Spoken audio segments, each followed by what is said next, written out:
నమస్తే అండి నవ్య గారు. నమస్తే. అంటే పొత్తు అనౌన్స్ చేసిన తర్వాత ఇది రైట్ టైం కాదు. పవన్ కళ్యాణ్ పొత్తు అనౌన్స్ చేయడం అనేది చాలా మంది చెప్పడం జరిగింది. అందులో కాపుల కాపుల పార్టీ అనేది ఒకటి వచ్చింది జనసేన మీద. అండ్ ఇంకోటి కాపులందరూ అవును. కలిసి మేము సపోర్ట్ చేయమని చెప్పడం కూడా జరిగింది కొన్ని మీటింగ్స్ లో. అంటే మరి ఈ వీటిని ఎలా మీరు సమర్థించుకుంటారు? వీటి సంగతి ఏంటి? మా పవన్ కళ్యాణ్ గారు ఎవ్వరికి ఏ కులానికి కూడా సొంతం కాదండి. కులాలకు అతీతంగా చేసే పార్టీ మా జనసేన పార్టీ. ఇప్పుడు కాపులకు ఒకరికే సొంతం అని ఎప్పుడు మేము ఎక్కడ చెప్పలేదు కదా. ఉమ్, ఆయన అన్ని కులాలను కలుపుకొని వెళ్ళిపోయే మనిషే మా పవన్ కళ్యాణ్ గారు.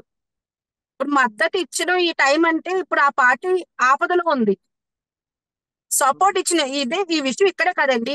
గతంలో కూడా కోడి కట్టని డ్రామా జగన్మోహన్ రెడ్డి చేస్తే అది నిజమనుకుని ముందు స్పందించింది కూడా మన పవన్ కళ్యాణ్ గారే.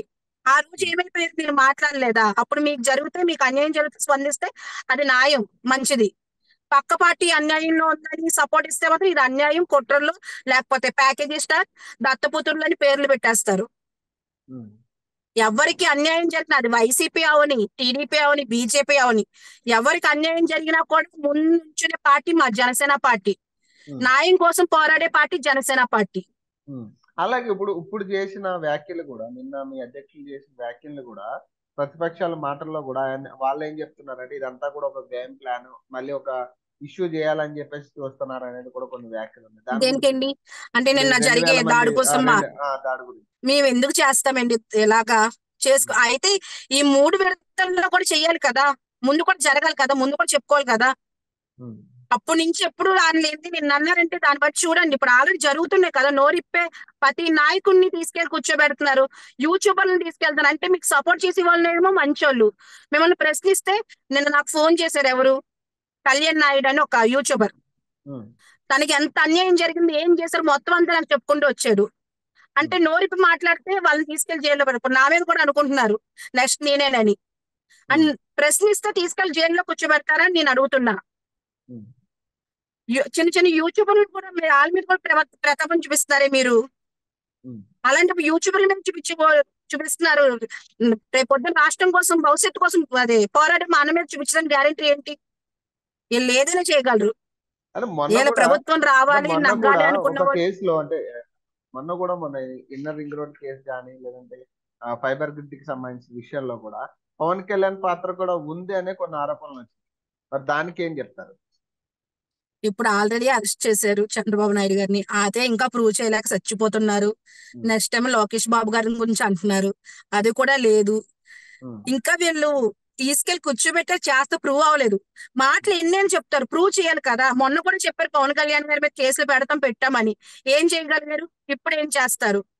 ఉమ్. అంటాం కదండి, చేతి చూపిస్తే అప్పుడు చూపిస్తాం. మా అన్న మీద చేయి పడాలి, అప్పుడు తెలుస్తది జనసేన ఉమ్. జన సైనికులు ఎలా అంటే ఉంటారన్నది. అంటే స్వీట్ వార్నింగ్ అంటారా, లేకపోతే ఎట్లా చూసుకోవాలి? అది వాళ్ళ ఇష్టం ఎలా తీసుకున్నా. ఆల్రెడీ ఉమ్, బాగా టార్గెట్ అయింది నా మీద. ఇంక నేను రేపో మాపో మళ్ళీ మీ ముందు కనిపిస్తూ ఉంటాను. నా మీద జరిగేవి ఆల్రెడీ జరుగుతున్నాయి. ఇంకా ఉమ్, వాళ్ళ ఇష్టం ఏం తీసుకున్నా పర్లేదు. ఉమ్, కాకపోతే మాటలు కాదు, చేతల్లో చూపించండి. అదేదో వీళ్ళ మీద టార్గెట్ పెట్టే బదులు మన ఆంధ్రప్రదేశ్ మీద టార్గెట్ పెట్టుకుంటే, వాళ్ళు అభివృద్ధి కోసం పనిచేస్తే రాష్ట్రం ఎప్పుడో బాగుపడేది. ఇలా ఉమ్, ఎందుకంటే ఏడుస్తుంది. ఇప్పుడు ఉమ్, ప్రజలు ఇప్పటికైనా గమనించలేదనుకో, ఇప్పుడు ఉన్న ఆంధ్రప్రదేశ్ కి రాజధాని లేదు. మళ్ళీ జగన్మోహన్ రెడ్డి సీఎం చేశారనుకో, రానున్న రోజుల్లో మ్యాప్ లో నిలుపుకోవాలి ఆంధ్రప్రదేశ్ ఎక్కడ ఉందా అని. ఉమ్. రాజధాని లేని ఆంధ్రప్రదేశ్ నెక్స్ట్ ఆంధ్రప్రదేశ్ లో లేకుండా చేసేస్తారు మళ్ళీ జగన్ అయితే సీఎం. కాదండి, ఒకవేళ అంటే నెక్స్ట్ కార్యాచరణ ఎలా ఉండబోతున్నారు? మీరేం చేయబోతున్నారు ఈ అలయన్స్ లో? ఏలియన్స్ లో భాగం నేను మేము మద్దతు ఇచ్చేది ఆంధ్రప్రదేశ్, స్వర్ణ ఆంధ్రప్రదేశ్ చేయాలని, మన భావితరాల అభివృద్ధి బాగుండాలని. ఉమ్, ఇప్పుడు చూసే బట్టి మీరు చూస్తే యువతకి జాబ్స్ లేవు, పక్క రాష్ట్రాలకు వలస వెళ్ళిపోయే రోజులు ఇవి. ఉమ్, ఆడబిడ్డలకు రక్షణ లేదు. ఉమ్, పథకాలు అనే పేర్లతో మన చెవులో పువ్వు పెట్టి మన రాష్ట్ర సంపద దోసుకుని మన నెత్తివే చెంగేసేస్తున్నారు జగన్మోహన్ రెడ్డి. ఉమ్. ఇవన్నీ ప్రజలు గమనించి న్యాయం కోసం పోరాడే నాయకుడిని ఎంచుకుంటే, ఒక్కసారి ఓటు వేసేటప్పుడు మీరు ఆలోచించండి. ఉమ్. మళ్ళా మనకు బ్రిటిష్ పాలన కావాలా, మన భావితరాల అభివృద్ధి కావాలా అన్నది ఆలోచించి ఓటు వేస్తే స్వర్ణాంధ్రప్రదేశ్ తెచ్చుకోవచ్చు అని కోరుతున్నాను నేను.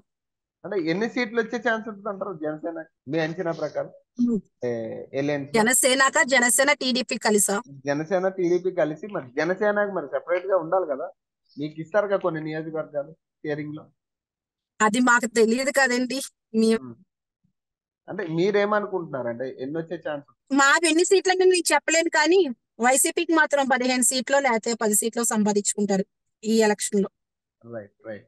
అది కూడా కష్టం, కానీ మరి పవర్ చూద్దాం. షేరింగ్ ఉంటుందా?